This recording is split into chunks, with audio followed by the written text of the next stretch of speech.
Okay, good afternoon, everybody. I wish to call to order the special meeting of Council on February the 24th at 4 p.m. Council would like to acknowledge the Ucluelet First Nation, on whose traditional territories the District of Ucluelet operates.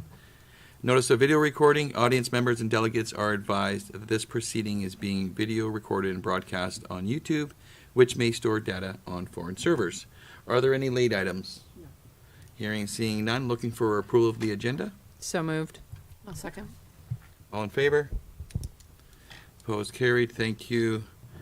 Mayor's announcements. None at this time, other than I appreciate the community's patience during the water flushing program that's going on. It's causing a lot of, what'd you use? Angst? Chatter and the rest of it. So we're hoping at the end of it, James has guaranteed me that everything's going to be wonderful at the end. So thank you for that, James. And thank you to the community, seriously. Public input. Are there any public input via Zoom? There is nobody with their hand raised on Zoom right now. Okay, and thank you those that are attending Zoom at the moment. Public input via community input at ucluelet.ca. There are no new emails at this time either. Okay, thank you.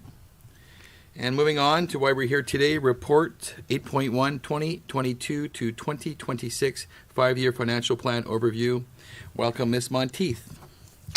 Thank you. Through the mayor, welcome to our second meeting to deliberate the 5-year financial plan. Okay, it was working a minute ago. Hang on here. Oh no. It's not a slideshow without. Push the button.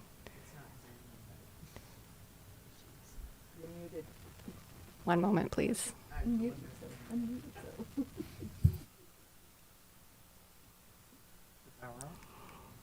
Honest to God, I advanced the slide not even a minute ago.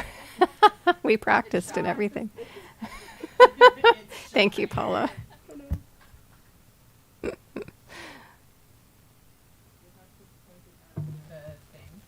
actually over there at my computer. Oh. It has brand new batteries. How do you tell if it's on? Warm them up.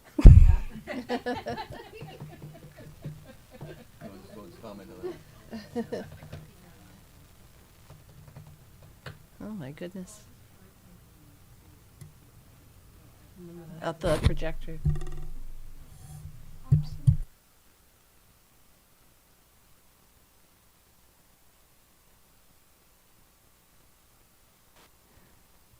Okay. Miss Mason's going to advance the slides for me today. Thank you very much. We'll take the next slide when you're ready.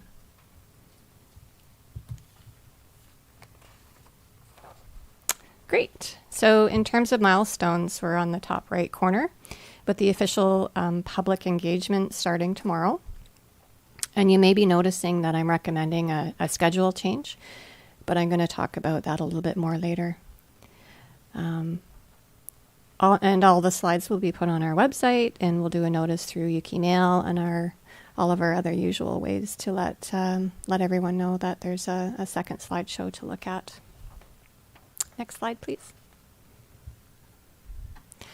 So last year we set our keys to success for this budget time, where it was to confirm our core services and our projects, incorporate strategic goals from council for the rest of the term, asset management, reduce our reliance on reserve funds, and set a multi-year course moving forward using best practices.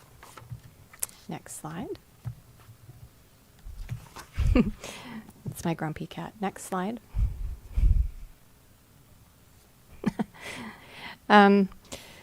So in December, you heard from all staff explaining their services within their departments. And today I was just going to blast through the changes with the 5-year summaries. However, the managers and directors are here today, and I believe Mr. Gregg is also here attending by Zoom if you have any specific questions within the departments as we move along. Next slide. So this is the 5-year summary for community planning. We went back through and looked at our building permit revenue and made a decision to increase revenue by $30,000. We found some cost savings in the short-term rental software because they sent us our new quote for the year. And our planning assistant doesn't start until the end of May, so I've made all of those adjustments. And just a note that if we have a second bylaw officer this year, it would be funded by the COVID Restart Grant. And of course, that position is not funded beyond 2022. Questions? No. Next slide. Fire and emergency services revenue increased just a little bit in relation to the agreement that we have for fire protection within the ACRD South Long Beach. Their assessment this year actually went up higher than ours, so they owe us a little bit more money for 2022, $2,890. And just an overall note about what you heard in December is that most of the increases in this is in relation to repairs of vehicles, older firefighting equipment, and building maintenance. Questions? No. Should I just assume there's none if you're not okay. Lots of head nodding here. It's Okay. all good. All right. You're doing a great job. Sure. Next slide. Corporate counsel and financial operations 5-year budget. We just had some decreases as well with staffing due to vacancies. We still haven't replaced the manager of finance yet. So if you're a manager of finance, call me.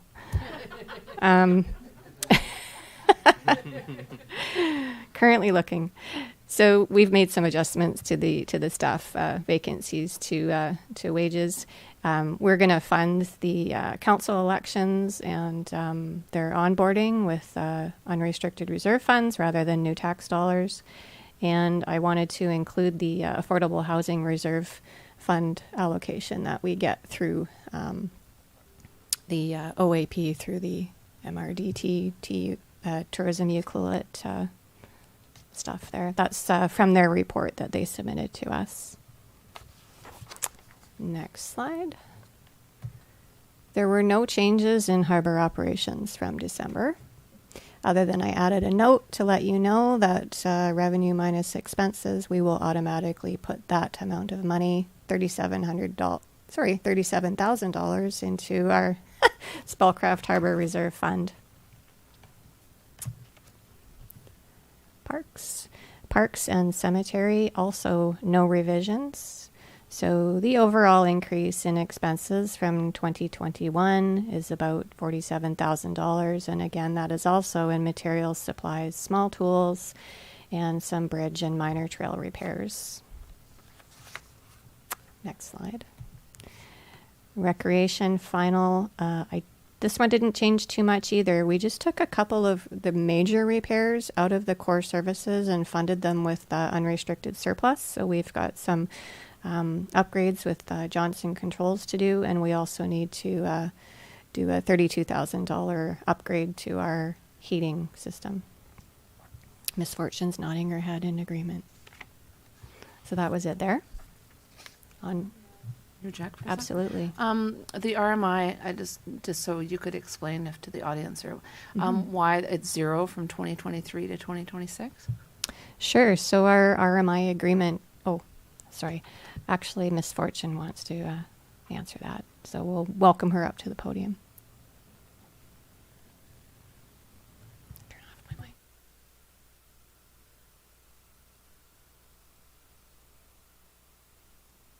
Good afternoon, through the mayor. Currently, our RDS, which is our Resort Development Strategy, only goes till 2021. We received a 1-year extension to 2022. We have just found out that that RMI has been extended. We don't have the numbers yet, and so once we do, then I will be going back to Ms. Monteith and to Mayor and Council to discuss next steps with that. And they extended it for 2 years? 22-23, yeah. So that is to March 31st, 2023.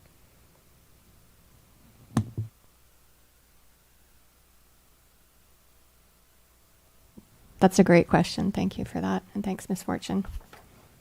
Next slide. Sewer, there was not much of a change there either. We just did a small adjustment for $630 due to adjusting a salary, and we had some higher estimated tipping fee revenues. And just a reminder that in 2022, the revenue dip that you see it take from 2021 is just because we were over budgeting what we thought revenues were going to be over the last few years. So I wanted to just drop it down a bit to a more realistic number, and then it increases from there afterwards. Next slide. Oh, water, yay. No pressure. Hey, Mr. McIntosh.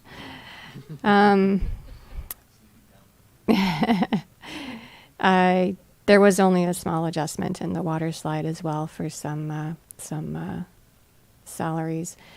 And what else happened? Oh, I took the reservoir cleaning. I put them into special projects. So I took them out of the core services because we're still deliberating on how often they're going to need to be cleaned and how much that's going to cost. So I wanted to cover that off with water reserve fund instead of user fees for that as well. So this just helps equalize it a little bit. One more, Public Works. I decreased that as well a little bit by $13,000. There was 2 carry forward projects within the budget from last year. We have a little bit of cleanup left to do on Storm and the sidewalk in front of the school. So I've carried over those funds because they're currently sitting in general surplus as well. Next slide. So that's operations. So very quickly. So that's our core revenue summary. And the next page, we have the core revenue expenses. So we can, yeah. And then the total at the bottom, we'll get to the slides sooner, or a little bit later, but I did provide to you a hard copy, Council, of a spreadsheet. And the balance at the end of 2022 balances to a figure in column B on the slide. So that's our revenue less our MRDT is $6,829,000. Or expense rather, sorry.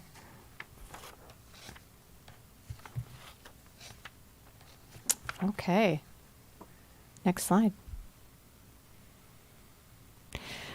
The next 2 slides are the operational projects. So these are all projects that are not capital in nature. They might be studies, they might be some painting, things like that. So none of the projects on any of these 2 slides involve any new tax dollars. They're all carried forward. So we've already, if it was taxes, we already collected the taxes for them last year, or they're funded in alternative ways. So we funded out of general reserves, Barclay Community Forest. We have a grant for Fire Smart. We've got some harbor reserve stuff in there. RMI and sewer and water reserves. So I'm guessing that council might have some questions about some of these. I'm thinking they do. I'm looking to my left. Larry, do you have any questions?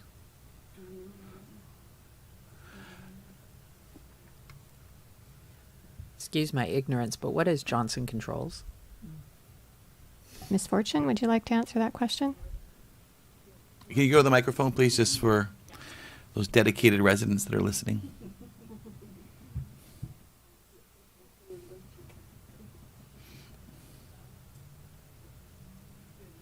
Through the mayor. There we go. Gotcha. Thank you. Johnson Controls is our heating system that is what controls the heat system within the UCC. Stay there. Might be a couple more questions for you. Okay. So I see some, like the fish cleaning station and Edna Bachelor Park, that have been on there, like I've seen them for a while. Yes. Is there an end date when those are going to be completed? Yes, there is actually, and I can address that if council would like. The Edna Bachelor, we are getting quotes right at the moment, and our intent is to have that in play early June. It's going to depend on how wet April is, but that's our intent, is to get that one. And what that will be is the final pathway through. We were able to put the equipment set in and do that properly in the swing set, and so now that's what that's for. Sorry, Councillor Kemp's, the other one was? Fish cleaning station. Yes, the fish cleaning station, we did a bunch of work on it last year, and we're going to do further work, repaint, reside, and that will also correspond with the new education signage that we've had done and put, and it's set aside at the moment because we need to do that portion first just to get that in better shape. And the final one was Harbor Beauty. No, No, I don't think that's all good. that was it? Okay, thank you. And just again, I know it's in before us here, so we have the DCC bylaw review, which is being done. We made a mention about the secondary suites thing that's been ongoing. Is that tucked into the subdivision bylaw review? Where would that be in? Mr. Lawrence? Sorry, Eric, it's a busy microphone. Thank you, Council. We'll be doing some of those internally, so Okay. it'll be funded through operations. Okay. And it's the DCC bylaw review is a contractor that we have that is looking into the investigation of how best to do that. And then same with the subdivision bylaw review. Perfect. That's go ahead.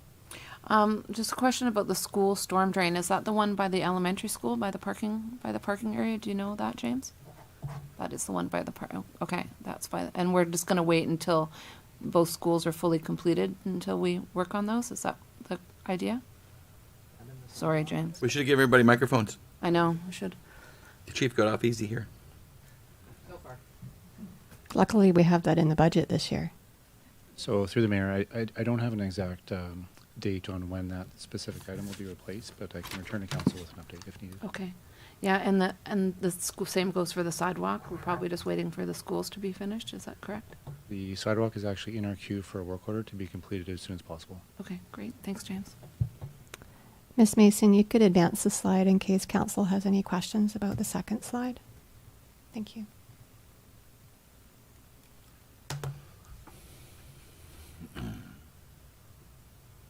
I've actually seen the bilingual signs. They look really good. Nice.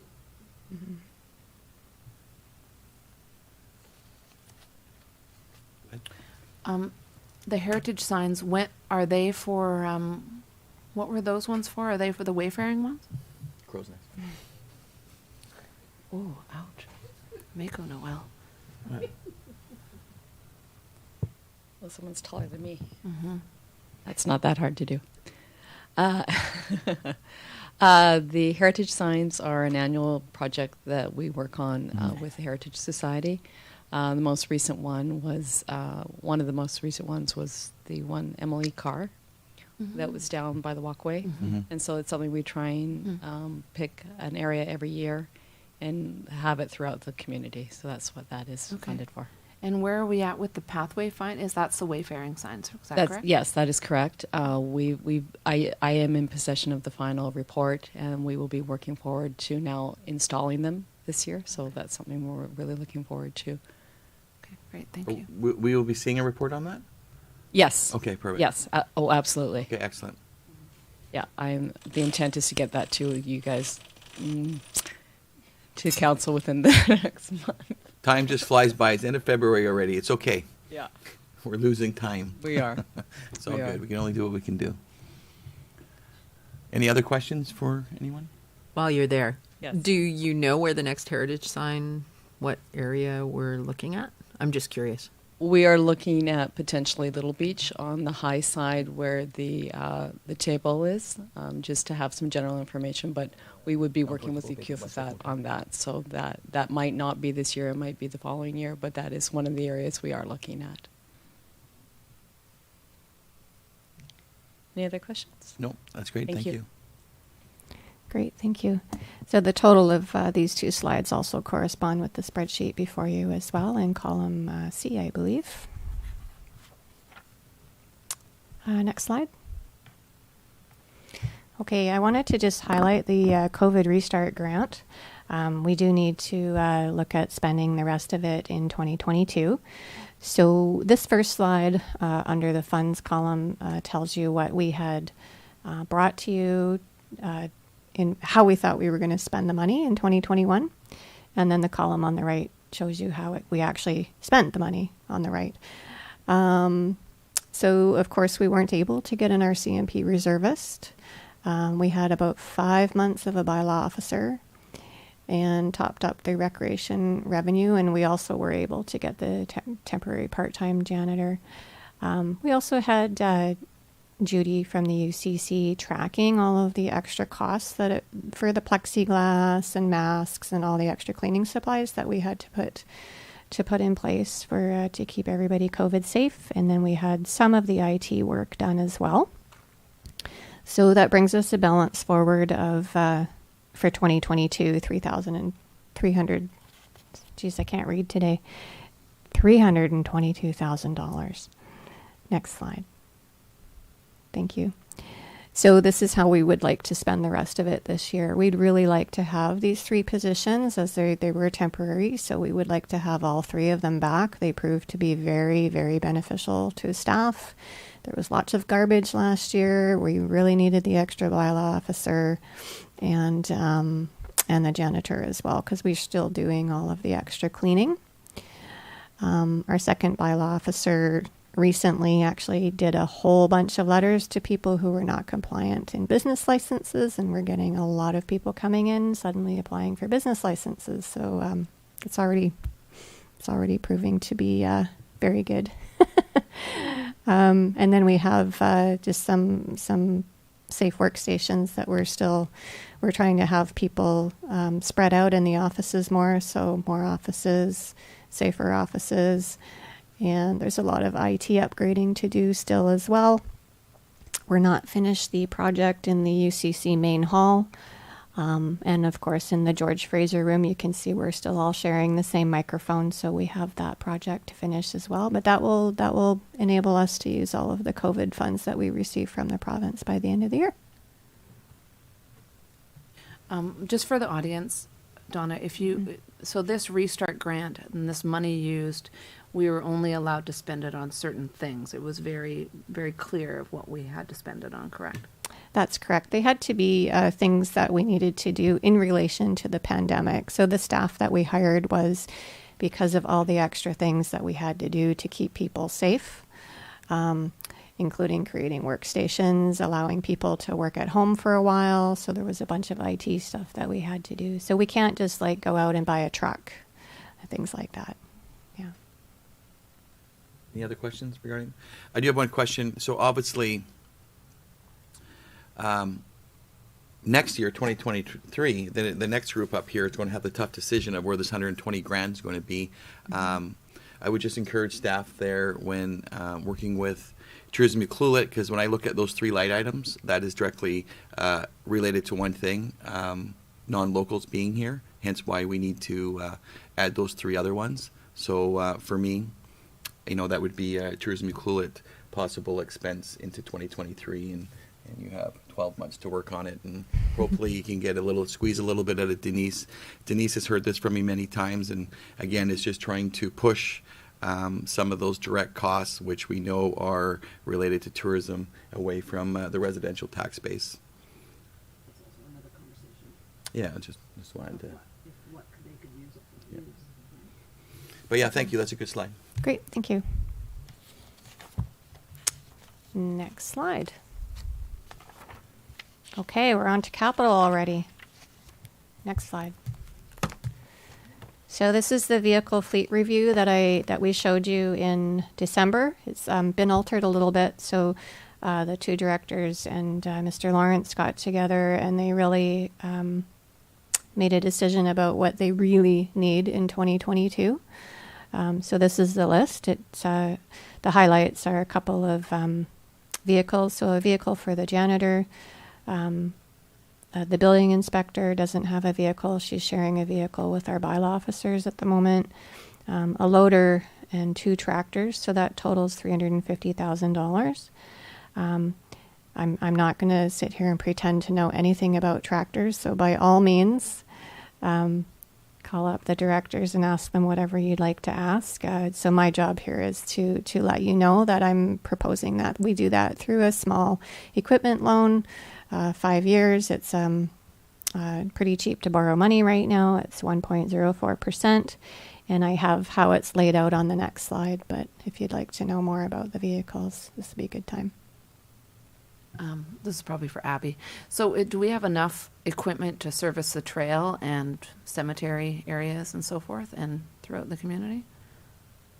I don't see a flail, those flail mowers or anything on there.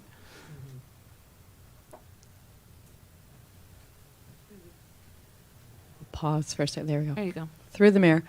The very good question. Thank you for asking that. The small tractor is a piece of equipment that will primarily be used for the Wild Pacific Trail. Currently, that is not. Jason doesn't have our parks. Our trail laborer does not have adequate equipment for the trail, so that is a big part of what that is. And the tractor Kubota replacement, we're using a Kubota right now that is in desperate need of some replacement, and has not happened for a number of years. So those are the key pieces of equipment that we think will go a long way towards helping with that. Sorry, you go ahead. I've totally interrupted you. It also allows us both pieces of equipment to be used in other locations as well, which would include the cemetery. And we do look at all of our equipment as something that can be used in other locations, but we have targeted, for obvious reasons, some of the pieces of equipment as well. It always, I always kind of smile when I look at the mowing out the bike path. Yeah. And I remember we talked about a year ago about a flail mower that Yes. would keep the labor down. Is that in how we talked about that anymore? It's not in this set. We were able to actually contract this past year and found that was actually a very successful way of doing that. Great. Someone was already in place, so we piggybacked that, and they were able to knock it off in about 3 days, I believe, because of proper equipment. So that Good. allows us. And it was a good price too. Good. I like good prices. Councillor Cole? I am wondering if for example, maybe the van or the building inspection vehicle, if we are looking at electric options. And I know that we're getting rid of that little, but I just think with the advancement in all of our sustainability, and that if we are getting new vehicles, that we probably shouldn't be getting ones that are burning the fossil fuels that are at the prices that they are. And I'm wondering if electric vehicles are being looked at as options. Sorry? I'm going to bow out of this one. Yeah. I think Mr. Lawrence has won this battle. He's going to talk about it. Through the mayor. So there are actually grants out there that we're actually pursuing or looking into that will help transition communities to e-fleets. The main concern that we have right now is the availability of electric vehicles. There's about a 2-year delay in acquiring them. So if they are available, we'll definitely pursue them, but it will be dependent on availability, because these are direct needs that we need to look at today for allowing our staff to be able to undertake their jobs now. So if there is available e-vehicles that we can purchase, we will definitely pursue them. Thank you, through the mayor. Thank you for that, Mr. Lawrence. I think that some of the, if we have in the future, say for 2023, not that I'm suggesting that the new truck replacement be a Hummer, electric Hummer, but I know they're available next spring if you order one now. So I don't know if there's the options to maybe get on a list for maybe future ones, because you can order them and then you don't have to pay anything until they come. And then if the timing worked out. Absolutely. What we will be working towards is part of our whole capital replacement program, and Mr. McIntosh will be talking a little bit about asset management, but that would come into the fleet program, where we'd be proactively looking well into the future, getting authorization from council to pre-order if that's what's needed to get the vehicles that we need, and the right vehicles. A lot of the larger equipment, it takes about a year to acquire anyways, some of the custom equipment. So it's a lot of advanced work. So we're not there yet, but we are working to get to a point where we can pre-order, look in advance, and make sure that we get the exact equipment that we need if pre-ordering is required. I appreciate the answer, and I know like Councillor Cole and all of us, I'd love to see the building inspector being around, driving around the little electric car. So we'll leave it with you, and we look forward to that. And the loader replacement, I'm assuming that's a backhoe, correct? Okay, well, good, needed. I'm looking forward to a new backhoe in town. So, I'm very supportive of your fleet report, and I like the way it's been listed out. So thank you, Ms. Monteith. Great. If we can have the next slide, I'll show them how we're going to pay for it. I'm not sure if I've done this slide for you before, but I thought it would be good to display the current loans that we actually have in place. So the first one is our UCC. This year was year 10 of our loan. We've now completed 10 years of borrowing for this building that we're sitting in. So MFA renegotiates the interest rate. So it's way cheaper to borrow money now than it was 10 years ago. So our new rate is 1.47% for 5 years. So overall, even if we add in a new fleet loan, our total servicing for debt in 2022 is actually $6,000 less than it was last year. So we've got our UCC, so that's the new rate there. And then we have the one of the fire engines expiring in 2032. The next one is the fleet loan that we took out last year, and we bought 4 vehicles with that, including the bucket truck and the dump truck and a couple of other pickup trucks. And then the one on the bottom would be what the new fleet loan would be, and that would be for 5 years. So there would not be a payment in 2027. Any questions? Any questions? No? Thank you for that. Okay. Next slide. So this is very similar to the operations project. So there's 2 slides with every single capital project that we have on the go within the 5-year, within the 2022 portion of the financial plan. Some of them are multi-year plans. So if we are spending money in 2022, I have it noted there, but then I have a note to the side that says, for example, the water filtration and treatment plant, it's a new project. We're probably going to spend $500,000 this year on design work with a grant/loan, which won't be till next year or the year after, but it's a $20 million multi-year project. So we can have a look at those 2 slides, and I'm sure you probably have questions about some of these projects as well. None of them are funded with new tax dollars, by the way. Any questions from any of the councillors on that? Lara's got something. Councillor Kemps. Through the mayor to Ms. Monteith, the school emergency generator, the 113.8. So can you explain to me that if that's been completed and how that? Absolutely. The school is taking care of designing and installing the generator.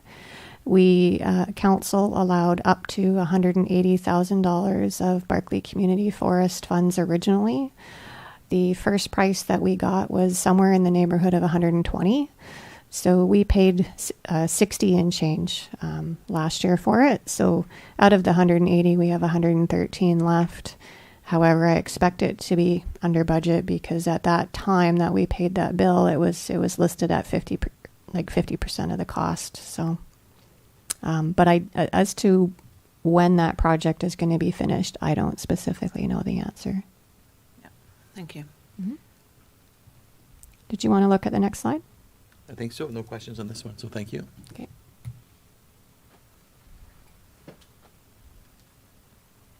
And the total of this slide, of course, corresponds to your new spreadsheet as well.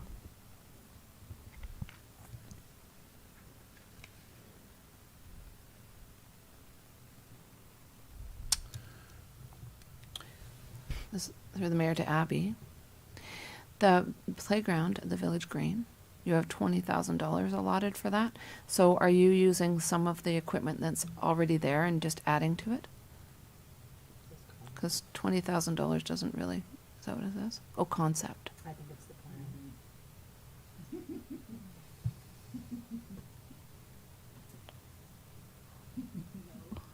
Through the mayor.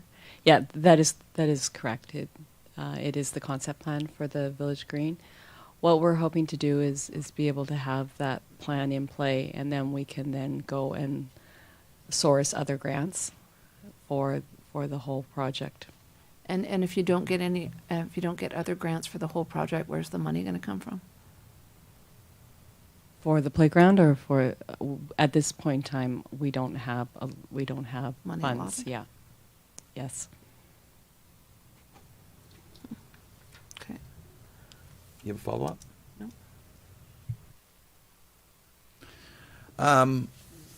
I don't see, I'm going off memory here because I don't have my laptop or nothing. Did we not think about adding additional storage to this building? Wasn't there a line item of 100,000 towards working on some storage, and we vetoed the CCAN? Yes, you did veto the CCAN, so I I actually moved the storage to another year. I deferred it for a while because Miss Fortune's going to do some work to figure out what kind of storage we're going to get. That's perhaps not a CCAN, and so it's in a future year. So that's why you don't see it on this slide, but it hasn't fallen off her radar. She's So not very happy that Are I you moved going to it need either. Are you going to need some funding in order to perhaps plan and get some proper Herald Engineering plans about what that could look like? Through the mayor, I believe we can do that. I do have a contract budget. Okay. That's part of my operational budget, which I believe we haven't sufficient funds to do Okay. some further work on that. I just yes. don't, because I see the 100,000's been, and not saying that it was a switch there, but because we have a storage shed at the Public Works yard. What is that? That I do not know. Okay. So through the mayor, I'm going to see if Mr. McIntosh might be able to answer that. No, Storage shed at the Public Works yard? Yeah, so Isn't that to store the? I can actually answer that. We've been putting $25,000 aside every year to fund this storage shed. Now, I hope I'm not incorrect here. Normally, I would ask Mr. Cannon, but I believe it's one of those great big Quonset ones. Another one of those to house some more equipment and the stuff that they got going on there, but it's not new taxes. Okay, and I don't want to come to Debbie Downer here, but Mm-hmm. again, like CCAN's coming here, if the Public Works yard continues to add more of those Quonset huts, the plots beside them will start to do the same thing because there is that appeal that's coming into town, and it starts to look very industrial. So I'm supportive of the equipment that we're going to purchase in order to protect it from the elements here. I would just encourage the same onus put upon property owners be looked at in the Public Works yard, because it can definitely start a trend, because I'll go by to myself if that's what we're doing, is in encouraging those kind of storage facilities. So yeah, I think that's it. I agree with that. So Yeah. the easiest route is not the best route, and sometimes a carport kind of structure, which is, I'm assuming that they want to park their things into. Anyways, I've gone enough. I think I've made my point. No, that's great. I through the mayor, I absolutely agree. And Mr. McIntosh, it hasn't been high on our priority list to get done this week because we've been kind of focusing on water ever since he got here. But I think it's really good advice, and we'll let him dive into it a bit more, and perhaps he'll bring something back to council that everybody will be happy with. Perfect. May I go back to that playground thing again? Mhm. Sorry, Abby, I'm not being, but I'm very concerned. I just wonder if there should be money in there, just in case we don't get grants, because I don't want that all Peninsula or the Main Street to be done, and then because the community's really looking for that playground. Was there not some part of the funding for the rejuvenation or the beautification that was allotted to that, or it was just going to be a blank No. canvas? Yes, that's right. Correct. Through the mayor, there is no funding. It was out of scope with the project. When the project was, the grant was awarded, it was outside of the scope. I do strongly feel that if we have a proper concept, we work with the community, the probability of getting a grant is high. We also have current equipment that we could revitalize, reuse if required, to ensure that it's just not an empty space. I do understand your concerns, Councillor Kemps, but I believe moving forward that we will be able to hopefully Okay. get a Good. grant. I just don't want to see an but- empty lot. But by the same token, I do will say that we don't have anything at this point in time. That is correct. Okay. It's very important to have that completed at the same time as the peninsula. or Yes, one needs- ribbon. Yeah, it needs to be done for our community. We have such young family members, right, that are families in the town. So maybe I'll just add to that as well. It's sometimes quite often a little bit of a cart before the horse kind of scenario, because in order to apply for many of the grants, we have to have an asset management plan, or in some cases we have to have a concept, a professional concept. So it's not just kind of on the back of a napkin. So we have to sort of take these steps first, and then we'll apply for a grant. And I'm hoping that we'll be successful in getting it. Completely understand the timing of it. We don't want to have, a bunch of just mud hanging out there. Thank you. And if I'm through the mayor, if I may add, we are working on forwarding the concept right at the moment. So that is something that Bruce and I have been working with already, and we're in the process of securing a playground company to do some work on that for the concept. Yeah. So it is moving forward. We'll turn it off. So again, that playground concept would come before us once we're there, and then there'd be a price tag associated with it, and then we'll go Absolutely. find the penny somewhere. Absolutely. Okay, perfect. And I'll even through the mayor go one step further. We will be doing the public Oh, engagement as yeah, well. perfect. Yeah. Awesome. Okay. This one I don't think is you, Abby. Misfortune. The Peninsula Road upgrade, it says includes the Larch pathway. Is that the sidewalk along Larch that we want? Yeah, okay. Just Yep. wanted somebody to confirm that. It's a very good question. That was one of my things, Because Larch Road. I'm like, I walk up Larch Road and almost get hit by cars every day. So, Yes, through the mayor, that's a very good question. We did get a price for that at about $365,000. We are applying for a grant that would cover 60% of that. So the rest, the district's portion, would be the extra 40, and we're taking that out of reserves. Perfect. And thank you for having those kind of important projects for the community on this list here in this budget. So thank you, Ms. Monteith. Great, you're welcome. You go to the next slide if you wish.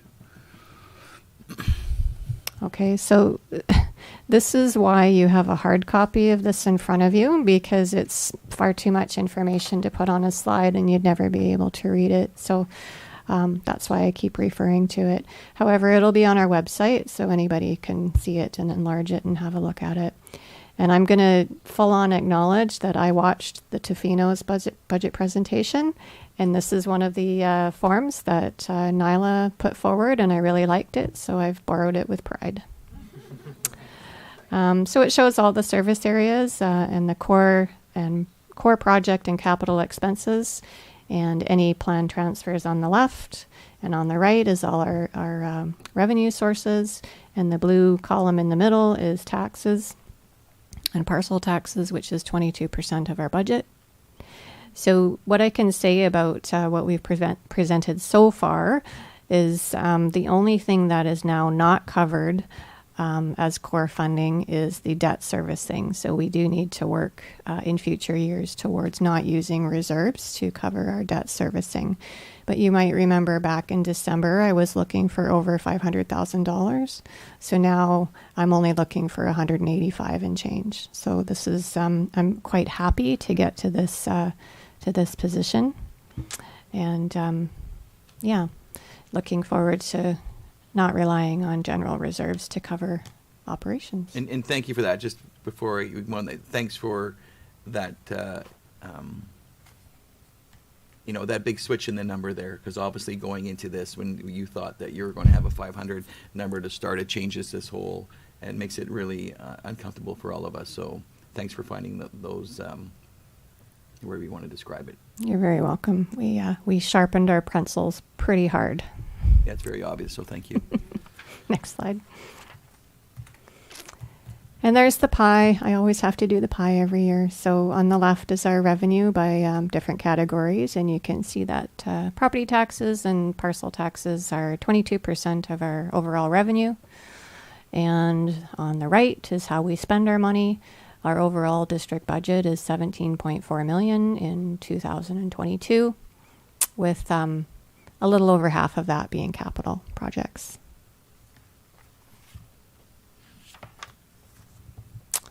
That's it for that section. And I know you're all dying to talk about property taxes. We're good to go? Okay. This is the hard part.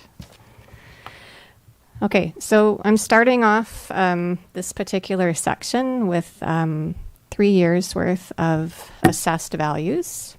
And we have absolutely no control whatsoever when it comes to valuing properties. So BC Assessment uses market value that they've deemed from the previous July, so July 2021, along with any improvements that you've had on your property.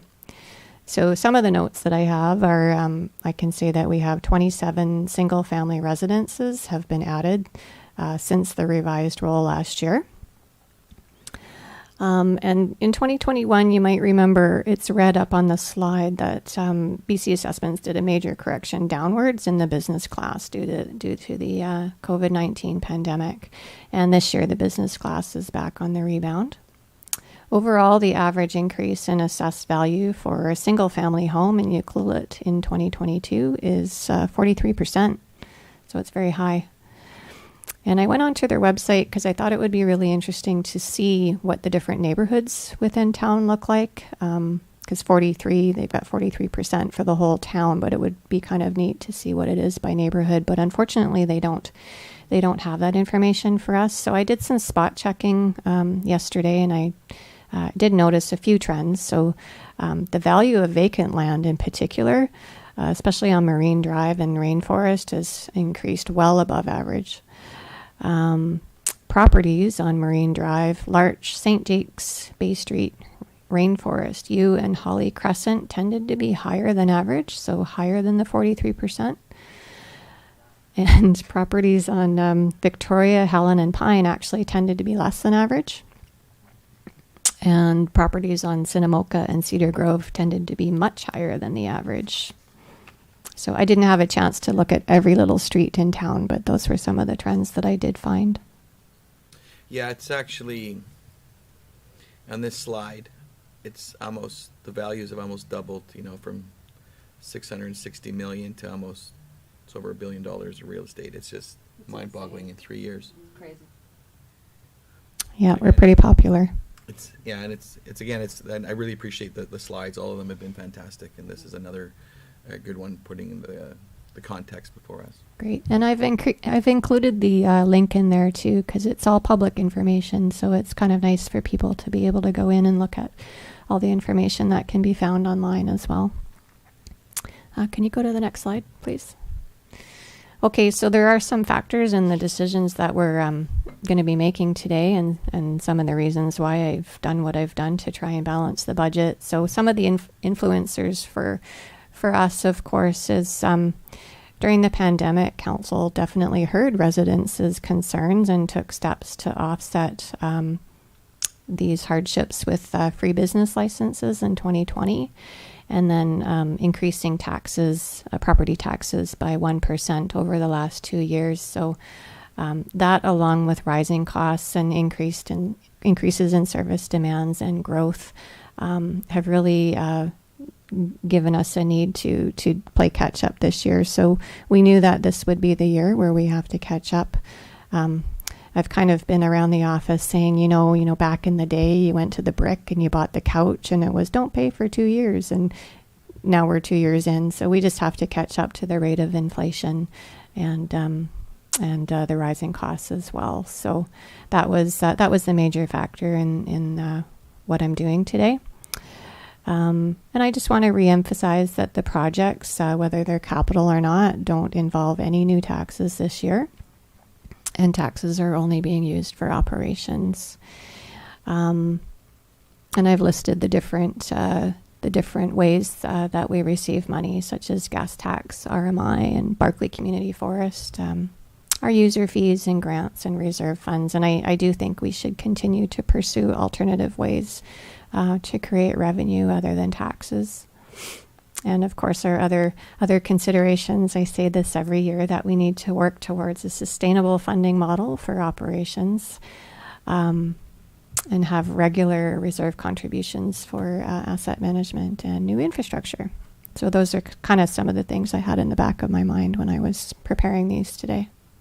Next slide. Okay, this is the one that everybody looks at and goes, oh my goodness. So in order to balance the core services, with the exception of debt servicing, I need an overall increase of 8.07% in most classes. But I do want to make it clear that this does not mean that the municipal portion of your tax bill will go up 8.07, nor does it mean that your taxes will increase by 43%, because it's all relative to the average change in your class. And I've got several examples for us to look at. So if you can advance to the next one. Okay, so the first one is one that I keep following on Pine Street.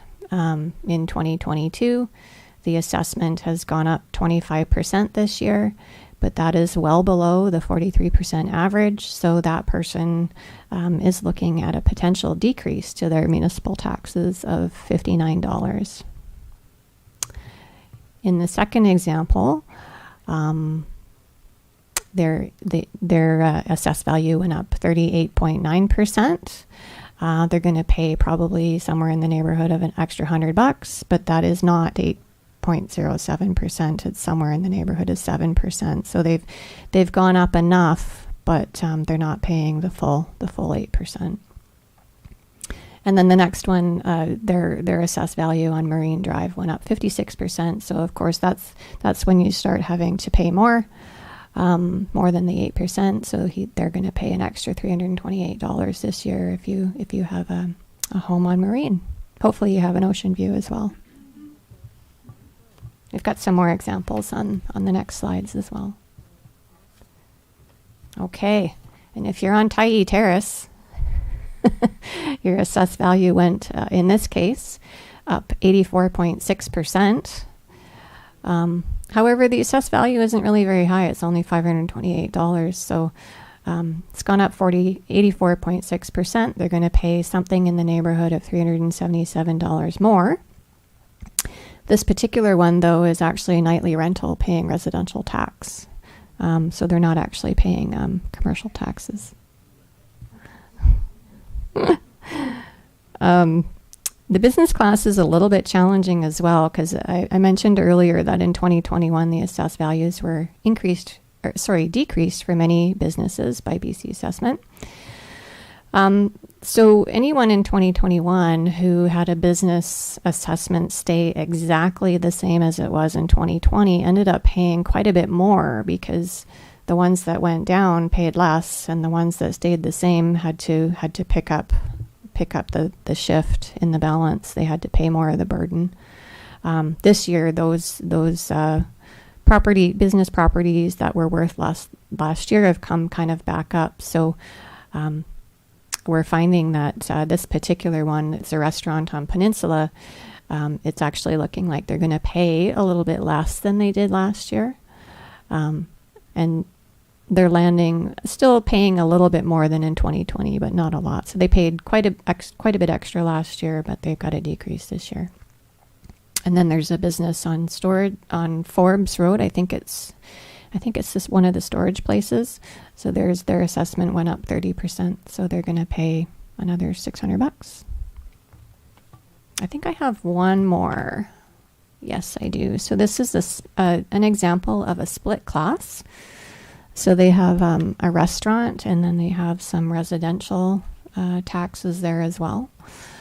And this is one of the businesses that were that was downgraded in 2021 for their assessed value.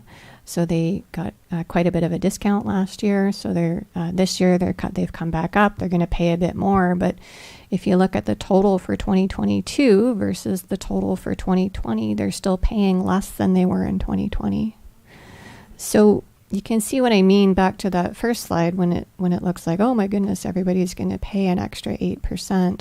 That's not necessarily the case. A lot of assessments are either way under or way over the 43%. So it's quite a wide variety and quite a wide number of reasons why they're going to be paying what they pay.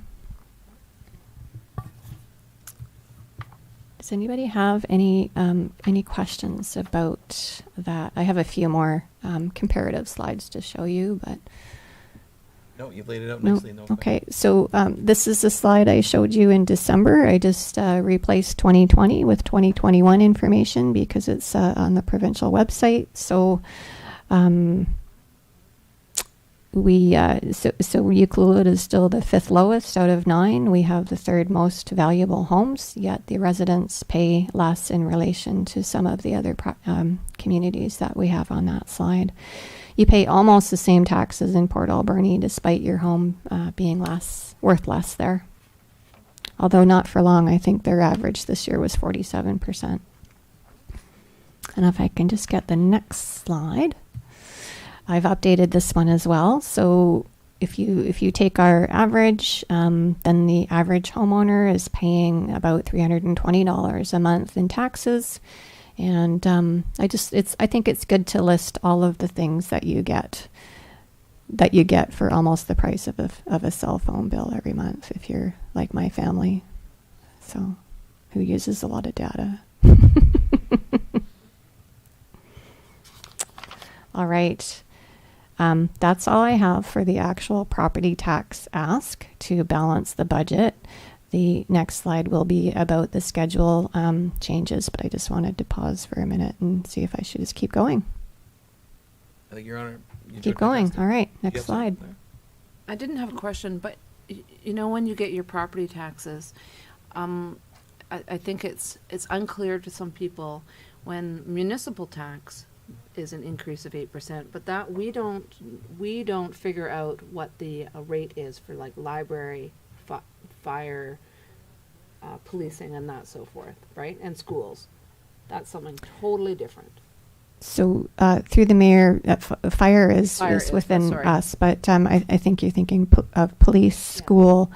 So we get the rates given to us for library, school, police, the ACRD, MFA, they give us all their rates. So you're right. We have to bill what they tell us to based on assessed value. We collect the funds and then we pay it to the different authorities. And that's whether people pay their property taxes or not. We still have to pay those funds out even if they're not collected. No, I think it's just important to state really clearly that just because this is what's being collected, it's not what the district gets to use for all of the things that we're providing. That the majority of it we're just filters through us. It is unclear though when you're a citizen and you look at your property taxes and you're Sure. The first thing you think of, if you're not in it, is that the municipality That we gets get all that. this. You look at the bottom Yeah. line, and the first person that you're going to complain to is the district. 100%. Right? That's why I thought I might take this moment to say it why- out loud, and and that's we'll why have this dialogue That's just why so I asked everybody it knows. too. So yeah, it's very clear that there's maybe 8% for. 100%. Yeah, I think there's some more education that we could do there, and I think that we should start looking at putting together a flyer that spells that out a little better with the property tax notices or something like that. Last year I had somebody call me quite upset about the increase in their bill, their split class, and I actually printed out the property tax bill from last year and the year before, and I highlighted the one line that we get to keep and everything else we have to give away. So I think it was really, I think it was a really good demonstration of hey, we realize your bills are going up, and in some cases we don't have any control over what the ACRD is going to charge you. We only have control over the one general municipal tax line. Yeah. I'm just going to say out loud that after we had a conversation, Ms. Monteith, earlier on this week, I did Google, and you can go to YouTube and you can watch these videos that it makes it crystal clear the difference. And they're the kind of fun videos where they're drawing and talking at the same time, and really well done. So if anybody was still slightly confused about how it all works, there's some awesome YouTube videos, municipal taxes, and that's all I searched. Yeah, through the mayor, maybe we can put something like that on our website. Yeah, great. Thank you. Okay, so while I was working last night, I received an email from BC Assessments about 20 to 7. It's not, it's not a big worry of mine, but it just caused me to maybe rethink the schedule briefly. So the number of appeals this year, there are 75 appeals before BC Assessments within UCLOHIT. Last year it was 8. So 75 is a pretty high number. Yeah. So what I'd like to do, and I spoke with Mr. Lawrence about this morning, is that, I'd really like to just do first and second reading, and we'll do it instead of on March 15th, we can do it on March 29th. And then the revised roll will come out a few days later. We had looked at booking a tentative special meeting on April 7th. I'm hearing now there might be a conference that day, so that's up in the air. But at that special meeting, we would have a look at it to see if there's any implications of the revised roll, because even though there may be appeals, there may also be non-market changes to our advantage as well. So it might be totally fine, and it probably will be totally fine, but we may have to amend the tax rate bylaw, or we can just do third reading that day, and then we could adopt both bylaws April 12th, which would still give us a couple more weeks, not 3 more weeks before if we needed more time even after that, then we'd have an extra spot to pass it by the 15th of May. So I just kind of wanted to straddle it. I don't, usually the revised roll, it's got some adjustments in there, especially with the BlackRock, but it just might not be a bad idea to straddle over that date. Okay. Great. Okay. Are you tired of listening to my voice? No? Asset management. So Mr. McIntosh is going to come up and continue on the discussion that he started in December about asset management as we continue to assess our inventory and start thinking about some new growth as well. Thank you, James. Ms. Monteith, through the mayor. So as our CFO was mentioning, I just have a couple of slides here. In December, we provided an introduction to asset management. And today I'd just like to add some figures to that introduction. So this is now an introduction to our 20-year financial capital replacement plan. So in December, we talked about the business case for what asset management is. And it's essentially its most basic element to manage assets in the most cost-effective and ratepayer acceptable manner.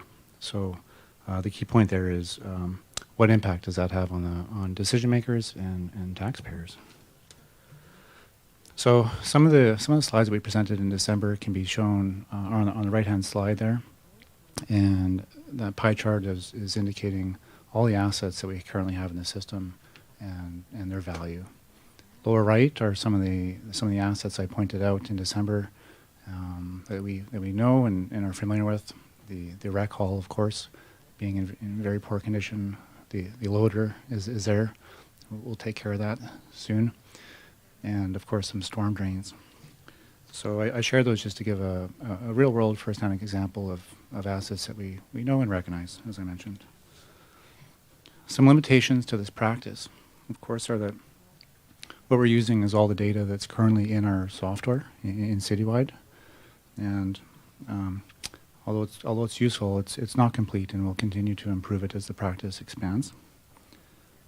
Where it is practical is that it is a strong representation of real-world need in the field.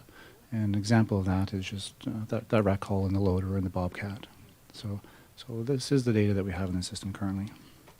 So today we're still very high level, but taking a step forward and providing some figures to council to consider in the months and years ahead.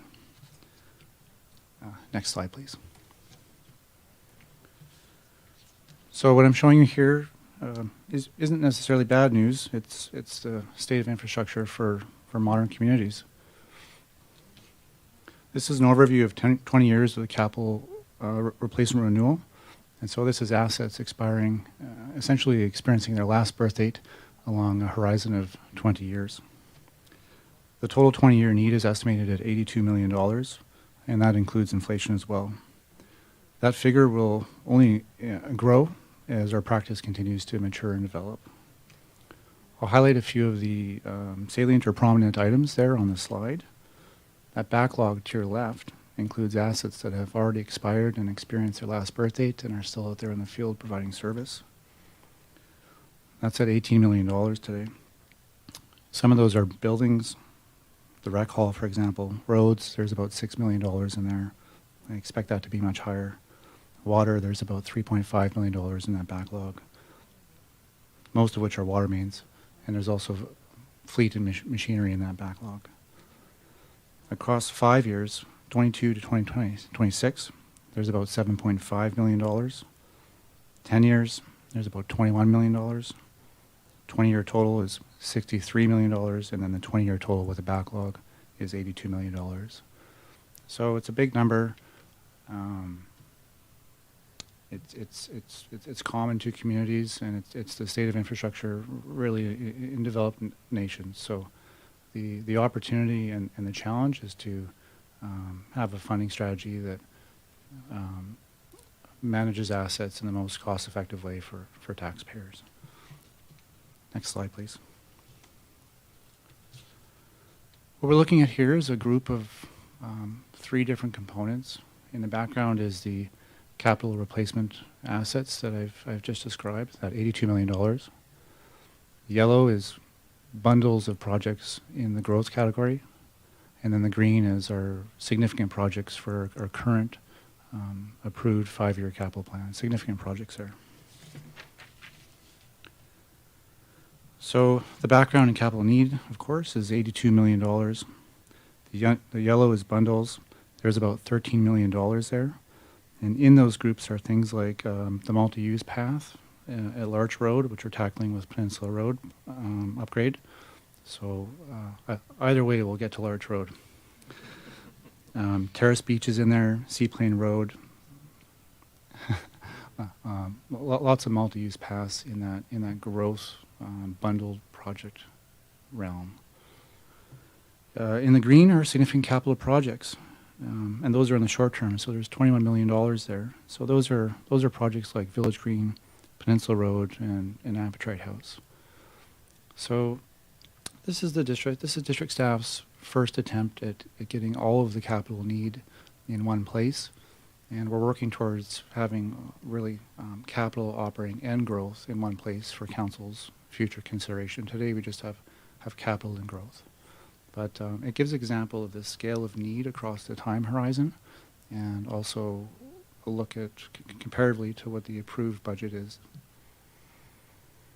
So, in theory, it takes at least $116 million across 20 years to provide safe, reliable, and efficient services.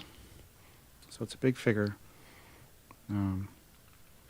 but manageable. So the next steps here are to communicate challenges with the district's current funding strategy of using unrestricted reserve surplus to fund capital need. And with that, I'll pass it off to CFO Ms. Monteith. Great, thank you, Mr. McIntosh.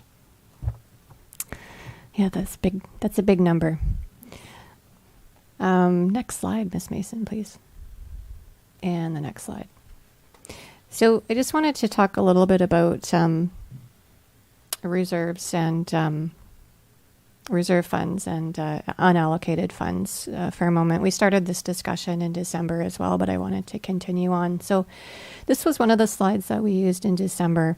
So, and this is the best practice that I want to start working towards. So currently we do our budget. We hope that we underspend during the year. And then if we have enough leftover funds, we use it to support next year's financial plan and balance our core budget. We don't incorporate regular dedicated contributions into reserve funds to fund our future capital. And I'd like to transition to this model where we have our 5-year plan that has regular contributions into reserve funds. And as James mentioned, we need many, many millions of dollars to do this. And I'd like to have an automatic built-in transfer of unallocated funds into the reserve accounts as well. So if we do manage to have some cost savings throughout the year, we would have an automatic, let's not leave it unallocated, let's put it into reserve funds and not just have it sitting there. If you can go to the next slide, please. Okay, so this was my attempt at a slide today. I was trying to extrapolate out from Mr. Lawrence's brain. So we don't have a reserves and surplus policy. I've drafted a very rough draft of one that I've given you a hard copy of. I'm going to be bringing it back with an appendix later on, probably in June. But we need to have a policy. This particular slide demonstrates both the reserves and surpluses. So at the top, we have our general unallocated reserves, and that should really only be at most 3 months worth of our operational expenses for the year, plus any taxes collected for projects that we have not yet completed. Anything extra that we had, if we had any cost savings through the year, so that box, that $1 million box, we need to have a mechanism to automatically have me transfer that into a set of reserve funds that have stipulated minimum balances or a percentage of, and that would be a guiding document that would assist me in doing my job, so it doesn't look like we don't have a plan. And then on top of that, this is probably for future council, but on top of that, we would get to a point where we would start having yearly dedicated reserve contributions into the reserve accounts as well.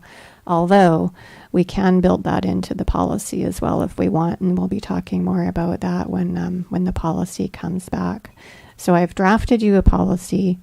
I haven't brought it officially to council, so it won't be on our website, but I wanted to give you an example of the different types of reserve funds that communities have, and I will be preparing an appendix to go with that. These are the kinds of things that people have. These are the minimum balances. Sometimes it's a percentage of operations. Sometimes it's just a flat, $300,000.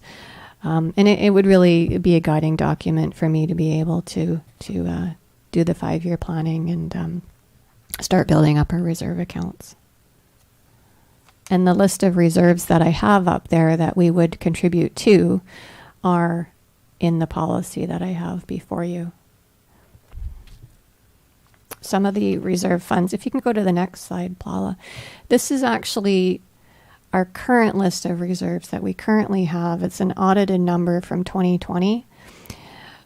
So when I first started working here, the audited financial statements just showed all of our reserves and reserves and surpluses as one line, and I didn't really think that was very good. So in order to be a lot more transparent, I wanted to have notes to the financial statement that really spell out what we actually have and where the money is sitting. So this is an audited number. There's $6.4 million in actual reserve accounts. Some of them are statutory by the charter. Some of them are statutory because we have bylaws in place for them, albeit some of them are pretty old. And some of them don't have a bylaw because they don't need it, but council has given us direction to hold those funds separately for specific purposes. So an example of that is Barclay Community Forest and Smallcraft Harbor. So these are all kind of restricted in some way, but I think that we're lacking in some of the reserve categories that we need. Roads and sidewalks come to mind. We don't have a reserve account for roads and things like that. Next slide, I'm going to give you an example. So when it comes to establishing a reserves and surplus policy, it provides direction for the establishment, maintenance, and use of reserves and unallocated surpluses. Our example here is we just finished a couple meetings ago talking about a new recreation facility at Tugwell Field. So we do have a recreation facilities reserve fund. It's from 1992. And I've written the exact definition there, but we currently have $11,723 in it. So, if we know that an estimated cost of a facility could be somewhere in the neighborhood of $5 million, our target would probably be $1.5 million. The reason being we would want 30% in there, because then we can go after some of the matching grants. So a lot of the grants you need to match. We might get a grant for 73.33%, but we would have to come up with the other 30%. So that's where I'm getting that target from. So I just wanted to give you an example of why I think we need to have a policy in place to start helping us achieve these objectives. So we'd have a reserves policy, and we'd have a mechanism for me to put extra funds from the year into these reserve funds, and it would be a very good start heading in the right direction.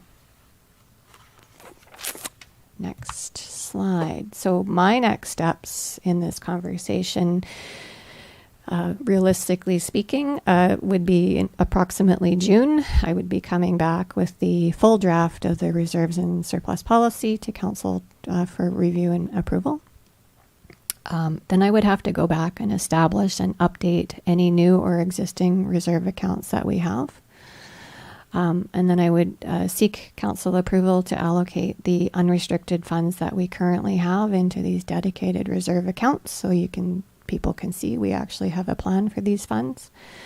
And then I would seek approval for the annual dedicated reserve contributions within the 5-year plan, not starting in 2022. We would look at 2023 to start doing that. So I just wanted to pause and ask if you had any questions about that new funding model. Councillor Cole? Just one question through the mayor to Ms. Monteith. Where does the Barclay Community Forest and what we talked about before about what we could do with those funds, where does that sit in with this redrafting of things? Page 2 of the draft policy through the mayor. We've I know I kind of just laid it on you at the beginning of the meeting. There's actually 2 notations in regards to reserve funding for Barclay. One of them would be the legacy fund that we're currently discussing before you, and the other one would be a general one. Yeah. I know what you're reading tonight. Thank you. You're very welcome. Great. Okay. Wow, we're just getting right through it here. I think we're on almost our last slide. So I did have a couple of asks for you to consider today, because we might not be passing the budget until later on in April. One of the things I'd really like to see is have council approve the COVID-19 Restart Grant funds that we've as presented earlier in the slideshow, because we'd like to get the postings out for the 3 positions and see if we can get them back in place for this year. And I'll stop there for a minute. Well, and you have a second request. Okay, and I have a second request. The second request is if you'd like to consider sending me back to prepare the paperwork for the equipment financing loan in the amount of $350,000, because I would need to bring that back to council with a report and a resolution and a debt servicing certificate. Okay, thank you. Perfect.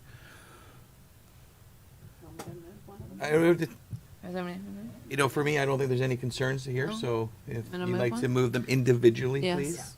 I'll move that council authorize staff to proceed with the COVID-19 2022 expenditures as presented in the February 24th, 2022 draft financial plan. Second. Any further discussion? All in favor? Opposed? Carried. Move the council authorize staff to proceed with an equipment financing loan in the amount of $350,000. Second. All in favor? Opposed? Carried. And I just really, before I get on to the next one here, I think it's very easy for us at this table to do this because the way you've really listed it out here this year, and I believe this is your third or fourth budget now. Yeah, third year, fourth budget. Yeah. Yeah, so it's and I'm just saying for all of us, we truly appreciate the way you listed it out and had all our questions and obviously all the things for us during our term that we've wanted to accomplish and how things in our strategic plan are listed here. So so it makes it easy for us to support your needs for all your staff, and so thank you. Thank you very much. Last slide. Your favorite slide. I know what I'm going to be doing tonight. I think a couple last little things through the mayor. So I think I'm hearing that April 7th meeting is something that we're going to have a look at because I believe there's a conference for you that day. So, and I'd also like to just invite Mr. Lawrence up to say a few words, if you don't mind, to kind of wrap up the show here.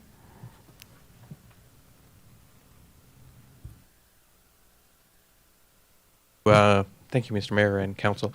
I just want to thank Council for their participation in the budget process, and really want to say to Council about the Miss Monteith's work that she's done over the past month and a half without a manager of finance to help her out. There's a tremendous amount of background work that needed to go into this budget to bring that percentage down for the requisition for this year's taxes. It was quite a monumental task to bring that down to that 8% or so. So I just want to say thank you very much to Donna for doing that. We are moving forward, and we're doing with the asset management, the 20-year capital plan, and an updated 5-year capital plan or operational plan. So we'll be working towards bringing even greater transparency and accountability for all the numbers that we're presenting. We have some really good foundational budget numbers that are audited that have taken 3 years to get to. So we're in a very, very good place moving forward for this council and future councils, so that they know exactly how much money is going to the various departments, to the various projects. We still have a long ways to go with our capital asset management program, and that'll be a large part of our discussions moving forward as how do we fund that $160 million that Mr. McIntosh presented quickly today. We will get there. It should be reminded we don't have to fund that all in 1 year. It is over time. It is also funded through grants. It is offset by other sources of funding and revenues. So it's not all taxation dollars or that. So there's a lot of different avenues that we'll be exploring to help offset some of those operational costs and also meet the new goals of the community and council for new assets, new infrastructure, and to replace the existing assets that we have. So just wanted to say thank you to Ms. Monteith for her efforts and her work on putting this report together, and thank you for council for any input and suggestions for moving the budget forward for 2022. I almost said 2023. It's around the corner. You'll be doing it again in 6 months. So thank you, Mr. Lawrence. Any final thoughts from anyone? You guys, everybody's okay? Okay. Perfect. So moving on to other business. Any other business? No. And question period. Anybody in the audience has any questions? Nope. And are there anybody by input has any questions? There are no hands raised on Zoom. There are no callers on Zoom, and there are no emails in the community input inbox. Okay. Perfect. Well, thank you very much for those that are listening.